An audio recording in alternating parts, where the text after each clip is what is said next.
우리 시간 함께 하시는 모든 성도들에게 하나님 나라의 그 중심에서 기쁨되게 하시는 은혜가 함께 하시기를 주의 이름으로 축원드립니다.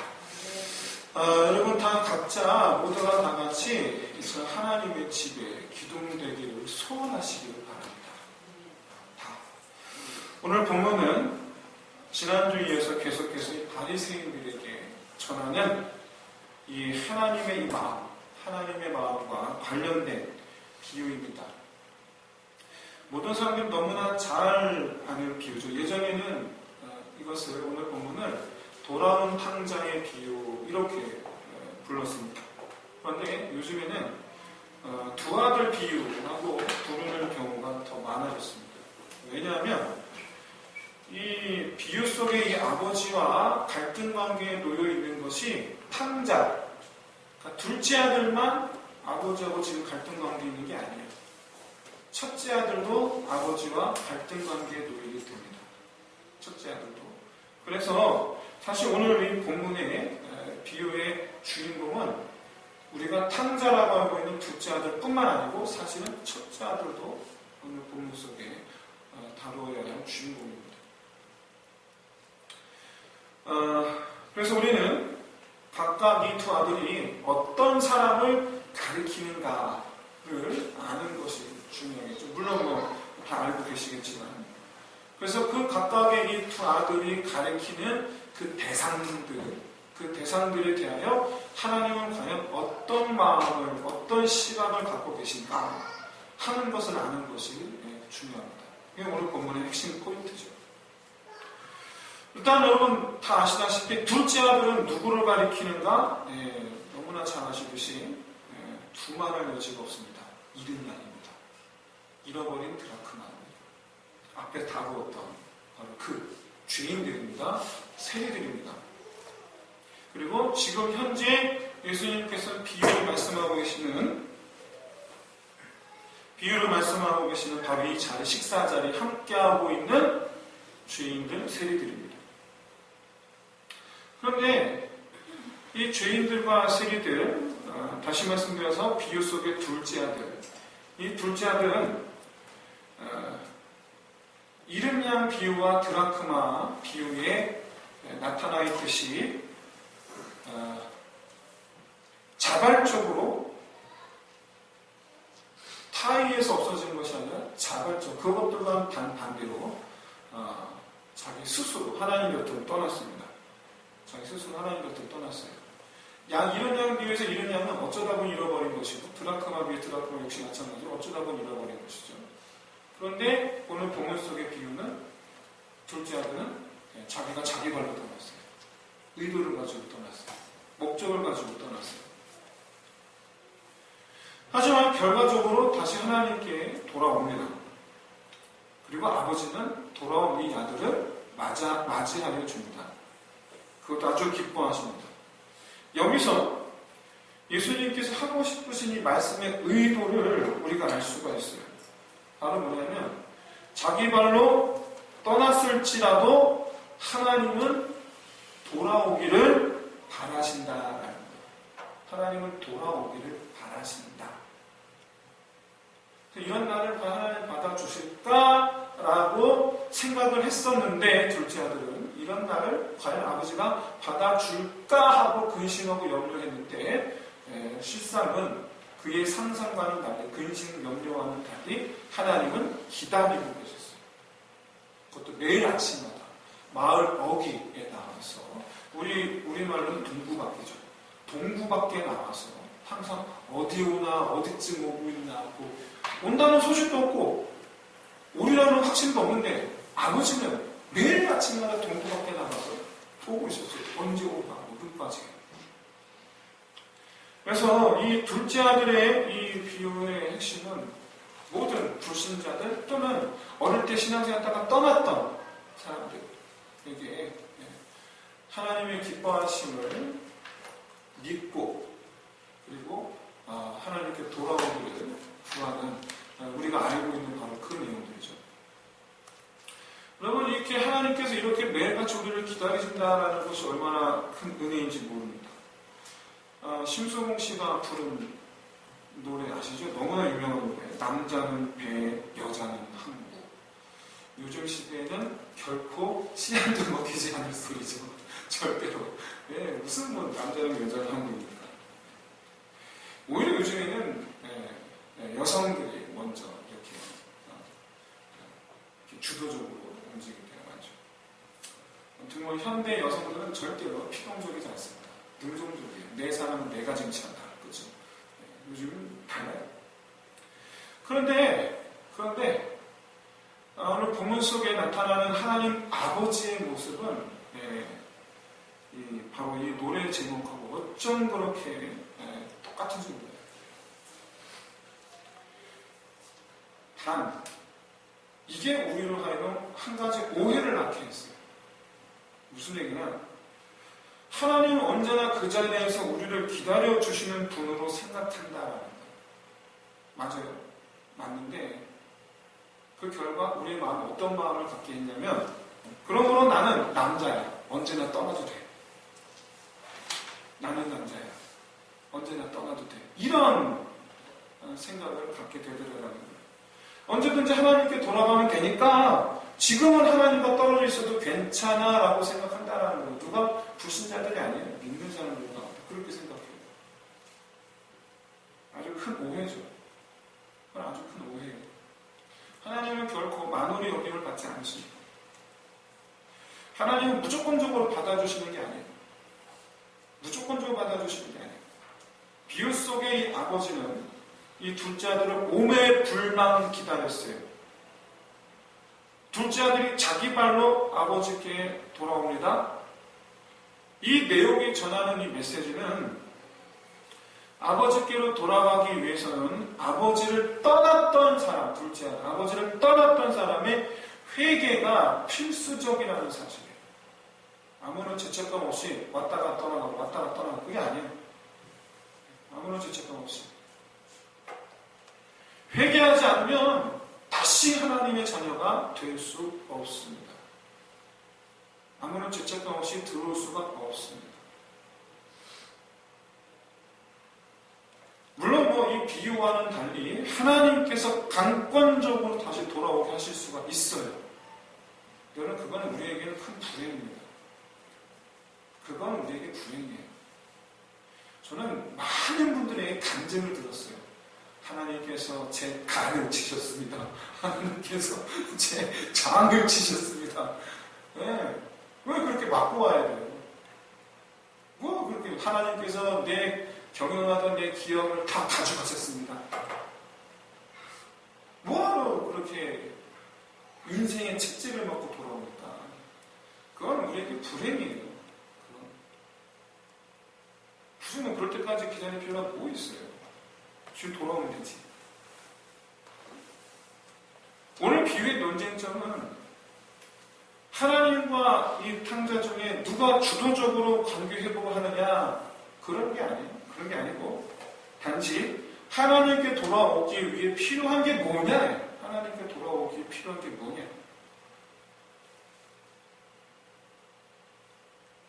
그래서 이 비유는 둘째 아들의 회개를 보여줌으로써 처절하게 보여주잖아요. 여러분, 우리는 그냥 이 책 읽듯이 쉽게 읽고 넘어갈 수 있지만, 돼지가 먹는 주염 열매를 먹다가 내가 아버지께로 돌아가. 그게 무슨 말이냐면, 그냥 돼지우리에서 살았잖아요. 돼지우리 살았잖아요. 내가 그렇게 살았다고 생각을 해본다면 그건 뭐 처절한 건 처절한. 그렇게 해서 하나님 아버지께로 돌아오고자 하는 이 마음의 진정성이 중요하다는 거예요. 진정성. 마치 며칠 지나갔다가 들어오는 그런 마음이 아니고, 이제 나는 아버지 집 말고는 더 이상 나의 인생은 답이 없다. 내 마지막은 아버지 집밖에 없다. 근데 아버지가 안 받아주시면 나는 끝난다. 아버지가 안 받아주시면 나는 끝난다. 그 절박함, 그리고 진실함. 나 정말 아버지 집에 들어가고 싶어요. 이 진실함. 노심초사해서 아버지 집에 돌아옵니다. 노심초사해서. 왜? 내가 나를 아는 거예요. 내가 아버지한테 무슨 짓을 했는지. 내가 나를 아는 거예요. 이렇게 자기가 무슨 짓을 한 건지를 깨달을 때서야 비로소 여러분 하나님을 벌벌 떱니다. 하나님 무서운 줄을 몰라요. 모릅니다. 자기 자신을 모르면 하나님 두려운 줄을 몰라요. 근데 내가 하나님께 무슨 짓을 했는지 알게 되면 그때부터 마음에 두려움이 찾아와요. 아들한테 평생 동안 폭력을 휘둘러온 아버지가 어느덧 20대 중후반의 성년이 된 아들에게 또다시 폭력을 휘두르려다가 도리어 아들로부터 심각한 구타를 당한 뒤에 병원에 입원한 사건이 있었습니다. 그리고는 찾아오는 사람들에게, 경찰도 찾아왔죠. 찾아오는 사람들에게 하는 말이, 내가 저를 어떻게 키웠는데 도대체 내가 뭘 잘못했다고 저놈이 나한테, 아니 내가 아들한테 얻어맞는 아버지라니까 서러워서 살겠나? 이런 말 하면 여러분 용서 받겠습니까? 이런 말 하면 여러분 용서 받겠어요? 용서가 되겠어요? 그 아들하고 관계가 회복이 되겠습니까? 아들 잘했다는 얘기 아닙니다. 어쨌든 근데 관계 회복이 되겠습니까? 아들로부터 구타를 당하는 동안 이러다 내가 죽겠구나 싶은 마음을 들더래요. 그러면서 하는 말이, 그러면서 그 순간 이러다 내가 죽겠구나 하는 싶은 마음이 드는 그 순간 내가 그동안 얘한테 내가 무슨 짓을 한 거지? 라는 생각이 들더래요. 내가 얘한테 무슨 짓을 한 거지? 그래서 경찰이 와서 저 진술서를 쓰는데 끝까지 자기는 넘어져서 다쳤다. 끝까지. 옆에서 시끄러워서 신고했는데 자기는 넘어져서 다쳤다고 끝까지. 그리고 깁스를 했단 말이에요. 깁스를 했는데 아들이 왔을 때 도리어 깁스한 다리로 침대에서 내려와서 어떻게든 무릎 꿇려고 하면서 내가 잘못했다. 그 무릎 꿇으려고 애쓰는 그 아버지 모습에 그 아들이 펑펑 도리어 내가 잘못했다고 아버지. 그러면 이후로 이 두 부자는 어떤 모습으로 살았겠습니까? 이 두 부자는 어떤 모습으로 살았겠습니까? 여러분, 내가 자기가 상대방에게 무슨 짓을 한 것인지 아는 것이 회개의 시작입니다. 내가 내 아내에게 무슨 짓을 한 거지? 저는 이제 대학교 때 상담학 공부하면서 이제 상담 사례들을 이렇게 연구하는데 정말 많더라고요. 부부가 서로 상담하는데 부부가 서로에게 무슨 짓인지 서로가 몰라요. 당한 것만 생각해. 당한 것만. 내가 당한 것만 생각하지 내가 한 번 조금도 생각을 하지 않더라고요. 그런데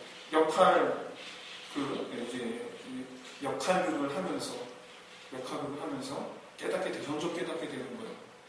아, 내가 무슨 짓을 했는지, 아내에게 쏘아붙이던 내 얼굴을 내가 보면서 저 얼굴이 내 얼굴이야? 깨닫게 되는 거예요. 아내는 내 말을 들은 것이 아니라 내 표정을 보는 것입니다. 내 말이 그의 마음을 찌른 것뿐만 아니라 내 표정이 내 아내의 마음을 찢어내었구나. 깨닫게 돼요.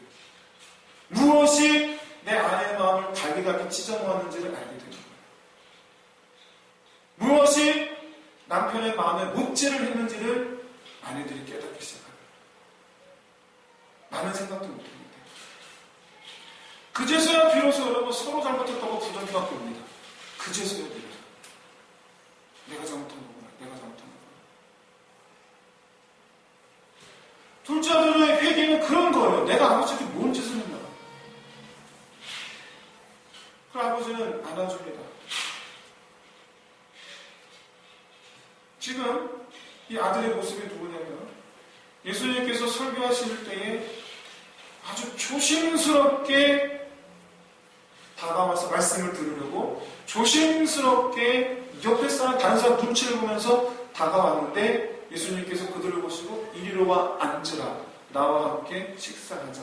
그 부르심을 받고 그 자리에 앉아있는 사람. 이 사람들의 마음은요, 염치 없이 앉아있는 그 마음이에요. 내가 무슨 자격에서 여기 앉아있냐. 아마도 불안해 여기 앉아있을 거예요. 여기까지가 이제 우리가 지난주에 이어서 오늘까지 읽지 않은 본문이지만 이른 양 비유, 이른 드라크마 비유, 둘째 아들 이야기입니다. 그런데 이제 포커스가 바리새인들로 옮겨가요.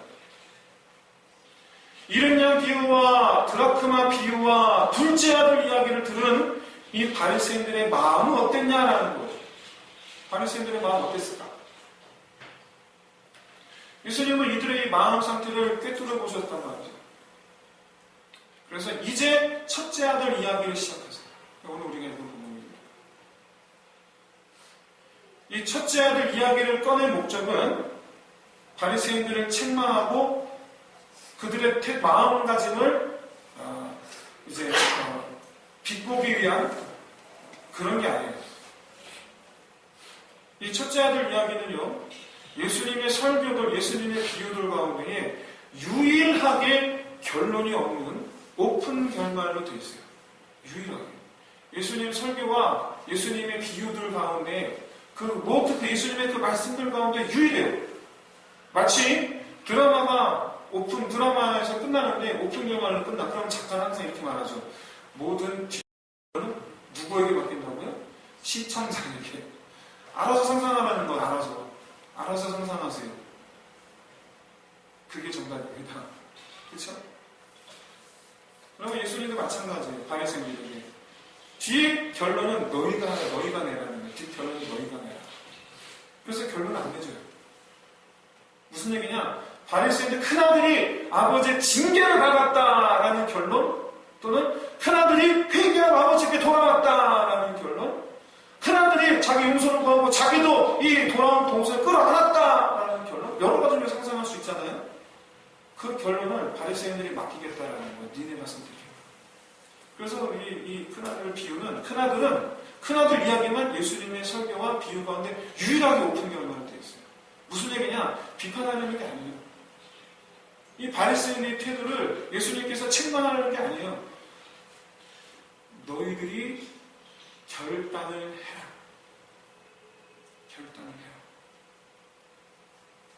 바리새인들의 선택을 존중하시겠다라는 것이고, 한편으로는 바리새인들이 변화되기를 바라십니다. 변화되기를 바라십니다. 그러면 과연 이 바리새인들은 무엇을 어떤 길을 선택을 해야 될까? 하게 될까? 오늘 본문에 보시면 이 바리새인들은요, 철저하게, 전체, 이 누가복음 15장 전체를 보시면 이 바리새인들은 철저하게 자기 자신들을 세리 죄인들의 이 무리와 자기 자신들을 철저하게 분리시키고 있습니다. 우리는 저들과 같지 않다라는 거예요. 우리는 저들과 같지 않다. 그런데 여러분, 이 누가복음 15장 1절의 이 스토리를 가만히 보시면 사실 바리새인들이 세리 죄인들보다 먼저 예수님과 함께 있었다는 걸 알 수가 있어요. 사실 먼저 함께 있었어요. 바리새인들이.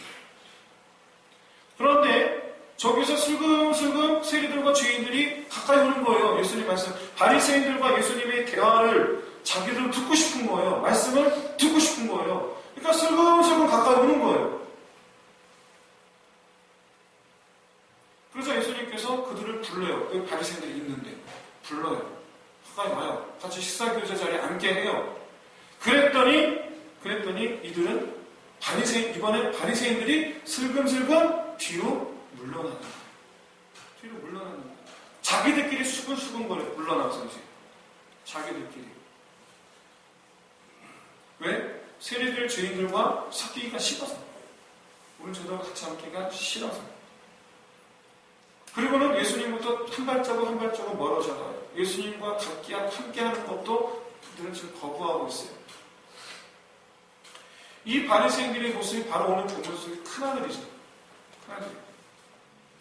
큰아들은 작은 아들을 자기 형제 취급하지 않습니다. 내 동생 아니에요. 내 동생 우리 형 관계가 아니에요. 철저하게 남 취급해요. 철저하게. 내가 왜 걔랑 같은 대접을 받아야 됩니까? 자기는 아버지 집에서 아버지를 위해서 헌신하는 사람. 그리고 저 둘째 동생은 아버지 집을 떠나서 아버지와 상관없이 자기 자신만을 위해서 살았던 사람. 어떻게 동생하고 내가 같을 수가 있어요? 어떻게 같을 수가 있어요? 근데 아버지는 지금 저 동생을 이렇게 끌어안고 입 맞추고 기뻐하고 잔치하고 있어요. 그냥 손에서 이 둘째 동생 손잡고 놓지를 않아. 그런 가운데 자기 자신은 소외되고 있어요.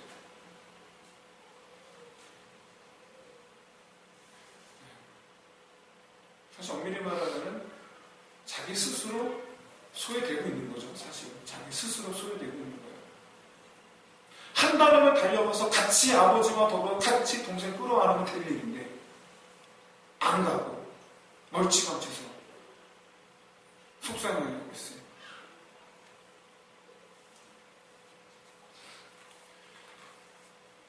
근데 여기서 우리는 오늘 본문을 통해서 예수님께서 바리새인과 서기관들에게 예수님께서 바라고 계신 그 마음의 소리를 여러분 들으실 수 있어야 됩니다. 바로 뭐냐면 이 큰아들도 내 아들이라 하는 거예요. 그리고 이 큰아들에게 바라는 게 있으니 바로 뭐냐면 동생을 되찾은 기쁨을 너도 함께 누리자. 다시 말씀드려서 비유 속의 이 아버지는 작은 아들이 돌아오는 것도 원하셨지만 바라고 기뻐하셨지만 큰아들도 돌아오기를 원하시는 거예요. 작은 아들은 몸과 마음이 떠났으면 큰아들은 마음이 떠난 거예요. 몸은 여기 있지만 마음이 떠나 있잖아요. 그래서 작은 아들을 어디서 다시 되찾으신 것처럼 큰아들도 다시 되찾기를 바라신다는 거예요. 여러분 여기서 우리는 유대사회의 특징을 간과해서는 안 되는 사실 한 가지가 있는데 바로 뭐냐면 이때만 해도 예수님 시대는요 시족사회라는 거예요. 폐쇄적인 시족사회. 이씨마, 김씨마. 이게 무슨 얘기냐면 마을 단위 결속력이 아주 강하고 소문이 아주 빠르다는 사실입니다. 서로 모르는 게 없어. 집집마다. 숟가락까지 다 알아. 어제 무슨 일이 있었는지 시간 단위로 알아. 서로가. 더더군다나 여러분 이 당시에는요 이 오늘날처럼 자동차가 있어서 이동이 자유로운 게 아니라 이사가 자유롭지 않아요. 태어나면 죽을 때까지 거기서 살아야 돼요. 그러니 마을 사람들이 전부 친척이에요. 전부 친척이에요. 친척이 아니라 할지라도 어쨌든 친척과도 같은 관계예요. 여러분 그런 상황 속에서 아버지에게 대든다라는 것이 뭘 말하는가? 가부장적 사회 여러분 잘 아시죠? 용납이 안 돼요. 마을 단위에서 쫓겨납니다. 마을 차원에서. 왜 그렇습니까? 누구 집 아들이 지 아버지한테 그랬대. 그러면 얘기하면 너는 그러면 안 된다 이놈아. 그렇죠? 내 아들한테 얘기하면 너는 그러면 안 된다 이놈아. 그러고 나서는 그때는 그 아들 지나갈 때 에이 저거 이런단 말이에요.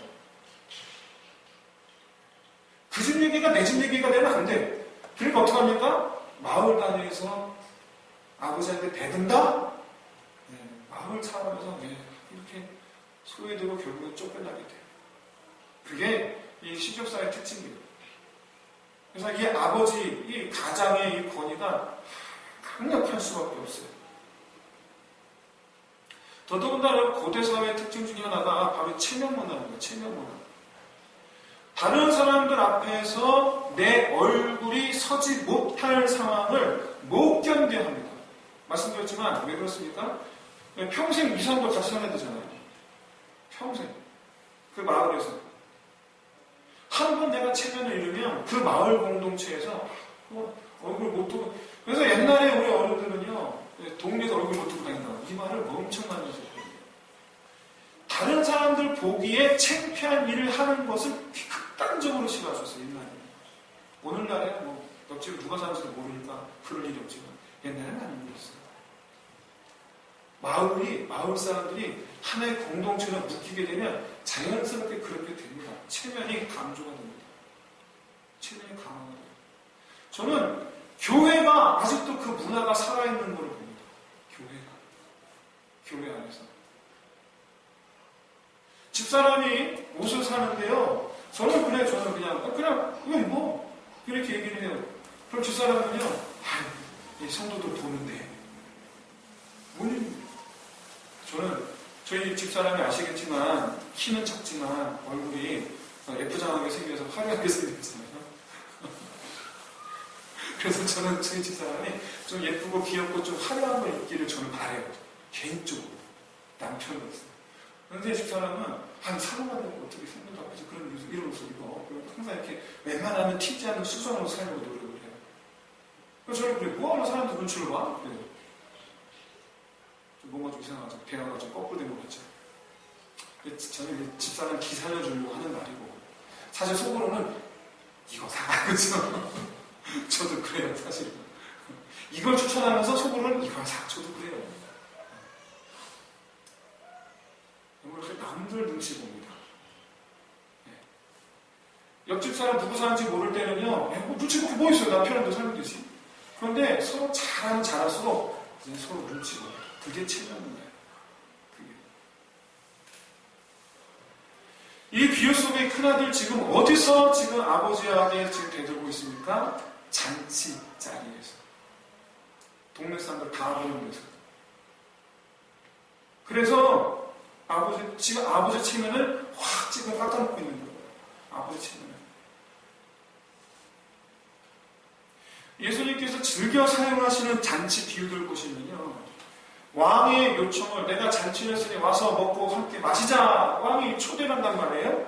그러면 사람들이 거절을 해요. 이런 비유들, 이런 내용의 비유들을 예수님께서 곧잘 사용하시는데 사실 이 비유 속에 이런 내용은 있을 수가 없는 일입니다. 실제로 존재하지 않아요. 왜냐면 일반 사람들도 이게 체면을 목숨 걸고 지키려고 하는데 왕의 체면을 깎아먹다니 이건 말이 안 되는 거 결코 있을 수 없는 일이에요. 그런데 하나님 뭐라고 말씀하세요? 니들이 지금 내 체면을 다 깎아먹고 있다. 누구한테 말씀하고 계세요? 이스라엘 사람들한테. 지금 니들이 내 체면을 다 깎아먹고 있다. 과연 내가 너희를 용서해야 되겠느냐? 그래서 하시는 말씀이 너희가 바깥에서 슬피는 이를 가면 있으리라 말씀하십니다. 그래서 자, 시간 오늘 이 비유 속의 아버지는 그래서 이 큰아들이 있는 바깥으로 나오는 거예요. 그래서 동네 사람 들을까봐 이 아들이 동네 사람들이 이 아들을 핍박할까봐 그래서 이 아들에게 너도 내 아들이지 않느냐 잘 다독이는 거예요. 이 아들을 사랑하기 때문에 괜히 동네 사람들이 이 사실 알게 되면 그래서 이 아들을 보호하기 위해서 밖에 나와서 이 아들에게 얘기하는 거예요. 이제 마지막 결론을 이 아들에게 맡깁니다. 이 아들은 이제 선택의 폭의 둘 중 하나예요. 아버지 잔치를 안 들어가겠습니다. 나는 동생 안 받아들입니다. 라고 거절하든가 아니면 아버지 따라서 아버지 손 잡고 잔치에 들어가서 아버지처럼 동생을 따뜻하게 안아주든가 둘 중 하나예요. 이제 바리새인은 선택을 해야 돼요. 죄인들을, 세리들을 따뜻하게 안아주든가 아니면 난 목에 탈이 들어와도 난 너희들 같이 앉는다 라고 하든가 둘 중 하나예요. 잠깐 화면 좀 잠깐 보시겠습니까?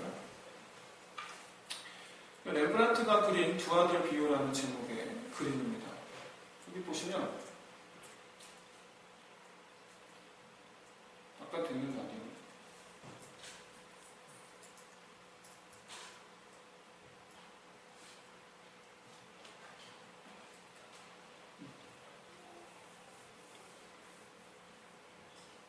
약하다. 그쵸? 안 되겠네. 자, 보시면, 왼쪽에 보시면, 이제 거적대게 들어서 무릎을 꿇고 있는 게 둘째 아들, 안아주는 게 이제 아버지죠. 그런데, 가운데 보시면, 어tum컴컴한 가운데 있는 사람들이 있습니다. 어tum컴컴한 가운데 있는 사람이 있고요. 오른쪽에 아버지가 입은 복장과 똑같은 옷을 입은 한 남자가 서 있습니다. 저희 바로 누구냐면 렘브란트가 의도를 가지고 그린 그림인데, 물론 아버지, 둘째 아들, 큰아들인 건 여러분 구분이 되시죠? 그런데 가운데에서 저렇게 엿보고 있는 저 사람이 바로 누구냐면 본문 속에 서기관과 바리새인들을 상징합니다. 서기관과 바리새인들. 이 그림 속에서 가만히 보시면 이 옆에 있는 서 있는 큰아들의 얼굴을 한번 보세요. 그림의 특징이 있어요. 전체적으로 어둡죠. 전체적으로 어두운데 이상하게 밝은 부위가 있습니다. 어디입니까? 얼굴입니다. 얼굴이에요. 전체적으로 어두운데 희한하게 둘째 아들만, 무릎 꿇은 둘째 아들은 거기는 좀 밝고, 그쵸? 밝게 그렸고, 특별히 아버지 얼굴과 큰아들의 얼굴을 환하게 밝게 그렸어요. 그건 무슨 얘기냐면 얼굴을 보게 하기 위해서요. 아버지 얼굴을 보게 하기 위해서, 그리고 동시에 큰아들의 얼굴 표정을 관객들이 보게 하기 위해서. 그래서 얼굴 부위를 밝게 그렸어요.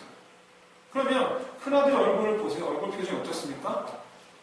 냉정하고 차갑고 하나도 반가워하지 않는 얼굴이죠. 근데 아버지하고 똑같은 옷을 입고 있어요. 즉 아버지의 자녀라는 뜻이에요. 하나님의 자녀라는 생각을 갖고 있는 바리새인들의 모습이에요. 그런데 아울러서 이 모습은 오늘날 우리를 향해서 말씀하는 거예요. 바로 성도들의 모습일 수도 있다는 거예요. 오늘날 저 큰아들의 모습이 바로 오늘날 우리 하나님의 백성, 하나님의 자녀라고 스스로 말하고 있는 오늘날 바로 우리의 모습일 수 있다는 거예요. 이제 저 서기관과 바리새인들 그린 저 은밀한 곳에서 숨어서 엿보고 있는 저들이 이제 선택을 해야 됩니다. 어떤 선택을 할 것인가? 그건 이제 바리새인들에게 어떻게 할 것인가 남아있는 숙제입니다. 중요한 건 저 그림에 있는 모습처럼 우리도 저 은밀한 곳에 숨어있는 저 사람들처럼 구경꾼으로 하나님과 이 둘째 아들의 관계 회복을 구경꾼처럼 쳐다보고 있어서도 안 될 것이고, 저 큰아들처럼 아주 냉정하게 냉막하게 오든지 말든지 쳐다보고 있는 이와 같은 모습으로 서 있는 그런 모습으로 있다면 오늘 하나님의 음성을 들으셔야 돼요. 무슨 얘기인가? 우리도 돌아오라는 거예요. 하나들은 하나님 나라 안에서 성도라고 생각하고 있었는데 실제로는 하나님께로 돌아와야 하는 사람입니다.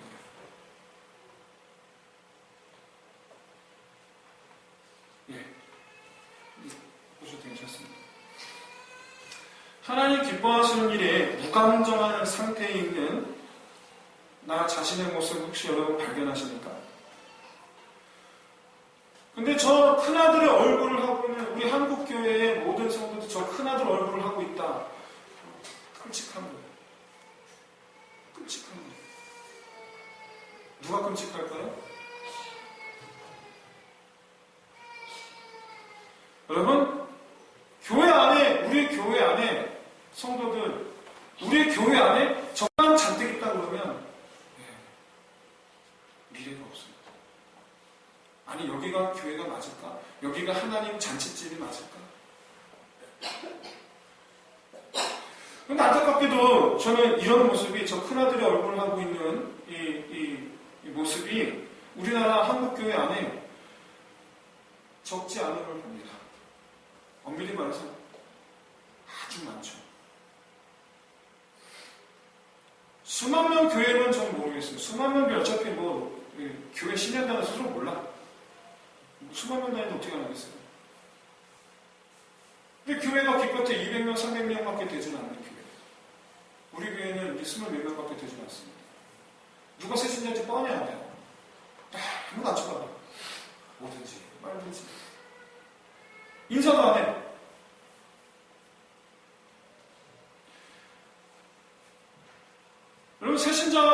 여기서 구역 배치를 하면 이제 그 순간부터 그 세신자는 구역장의 몫이지 구역원들은 아무 관심도 없어요. 그래서 그런가? 어느 구역장은요, 자기 구역에 세신자 배치하는 걸 싫어하시더라고요. 싫어하더라고요.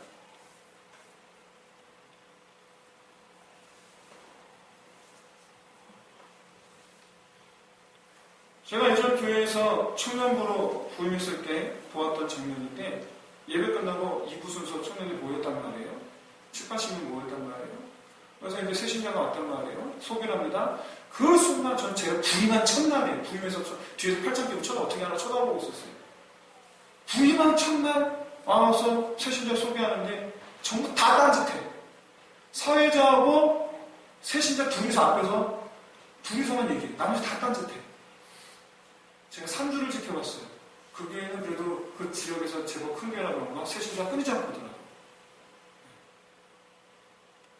3주 연속 그러더라고요. 그래서 얼마나 제가 부끄러운지 몰라요. 얼마나 창피했는지 몰라요. 세신자 정착률이 고작해야 10%가 안 돼요. 10%가 되지를 않아요. 그래서 저는요, 그때부터 이제 세신자 보면 전부 다 잡담, 올스톱.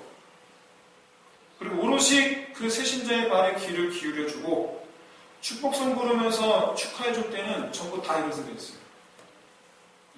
앞에 있는 사람 되게 창피합니다. 근데 앞에 있는 사람 창피하든지 말든지 일단 훈련부터 시켰어요. 그리고 앞에 와서 그 사람의 그 나이 또래 같은 나이 또래 다 나오고 계세요. 모든 리더들 다 나오고 계세요. 다 악수하고 지나가고 계세요. 지금은 그게 그 교회 전통입니다. 지금 그게 전통이고 1, 2청년부 말고 전 2청년부인데 2청년부 처음에는 뭐 한 7, 80명밖에 되지 않았는데 이후로 제가 사역하면서 150명 세신자 등록해서 정착하는 비율이 80%가 넘었어요. 세신자들이 다 똑같이 얘기하는 뭐라고 얘기하는가? 이 교회가 참 분위기가 참 따뜻해요. 여러분 살아있는 공동체 핵심이 뭡니까? 다른 게 아니에요. 나를 반겨주는 곳, 거기는 살아있는 공동체. 나를 반겨주는 곳.